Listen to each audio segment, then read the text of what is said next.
इस क्वेश्चन में पूछा गया है a women invest 2000 at the start of each year at 5% compound interest. तो यहाँ पर कॉम्पाउंड इंटरेस्ट की बात किया गया है per annum. How much will her investment be at the end the second year. तो सेकेंड ईयर बेसिकली दोनों चीज देखना है। First 2000 is invested at the beginning of year 1। So इसका मतलब जो कॉम्पाउंड इंटरेस्ट है अर्न कर रहा है 2 इयर्स का। और second 2000 invested at the beginning of year 2, so it's earn compound interest for 1 year. इतना ही समझ में आना चाहिए तो बेसिकली हो जाएंगे। तो पहले मेरे को पता है जो कॉम्पाउंड यहाँ पर हम डायरेक्टली कॉम्पाउंड इंटरेस्ट का फॉर्मूला लगा के इस क्वेश्चन को रिजॉल्व कर सकते हैं।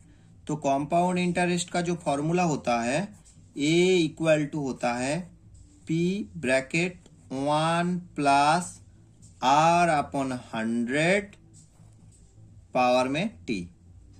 तो यहां पर जो ए है वो क्या होता है, जो अमाउंट जो है कि मतलब आफ्टर जो टी ईयर्स, और पी जो होता है वो प्रिंसिपल अमाउंट होता है। और यहां पर जो इंटरेस्ट रेट 5% दिया हुआ है तो ये क्या हो गया इंटरेस्ट रेट पर एनम। और टी जो ये अपर वाले जो टी है इसमें नंबर ऑफ कितना ईयर्स वो पूछा जाएगा। तो मैं पहले फर्स्ट इन्वेस्टमेंट का अमाउंट को यहां पर कैलकुलेट कर लूंगा। तो इन्होंने क्या किया, जो फर्स्ट 2000 है, फॉर द फर्स्ट 2000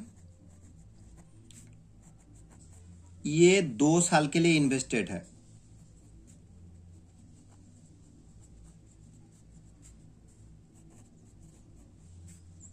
तो ये 2 साल के लिए इन्वेस्टेड है। तो इसमें हम पहले कंपाउंड इंटरेस्ट लगा देते हैं। A1 इक्वल टू क्या आ जाएंगे, P जो है 2000 है मल्टीप्लाई बाई 1 प्लस रेट जो है 5/100 हो जाएगा 5%, और टाइम जो है 2 साल का। क्लियर, जस्ट वैल्यू देख के पुट करना है। तो इसको अगर मैं कैलकुलेट करूंगा तो A1 बराबर कितना आ जाएंगे 2000 मल्टीप्लाई बाई यहां पर 5/100 1 प्लस है ना। तो अगर मैं 105 को 100 से डिवाइडेड करूंगा तो 1.05 आएगा, इसका स्क्वायर हो गया। ठीक है, तो A1 बराबर कितना आ जाएंगे 2000 मल्टीप्लाई बाई 1.1025, 5 5 25। ओके, तो इसका मतलब लगभग यहां पर 2000 हो गया, यहां पर मेरा 1.1025, तो ये मेरा आ गया 2205। क्लियर, मल्टीप्लाई हुआ।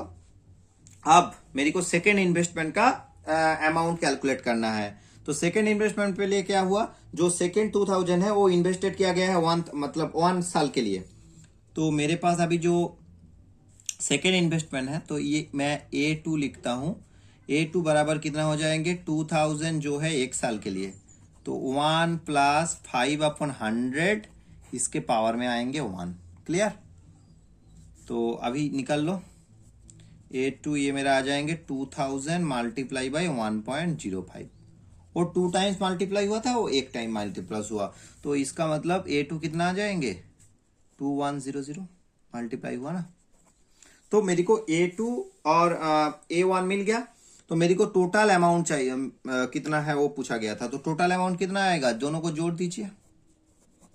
टोटल अमाउंट विल बी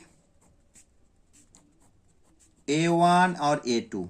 तो A1 कितना है 2205 और ये मेरा है 2100, तो ये आ जाएंगे 4305।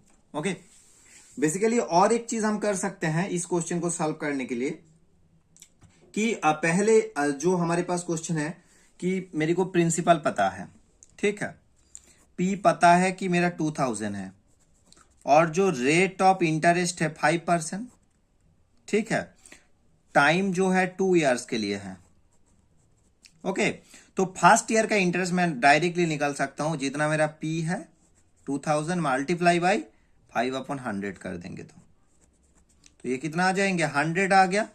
अभी ये तो मेरा इंटरेस्ट है, तो मेरे पास जो मेरा प्रिंसिपल था प्लस इंटरेस्ट, अभी ये अमाउंट कितना हो गया 2100 हो गया।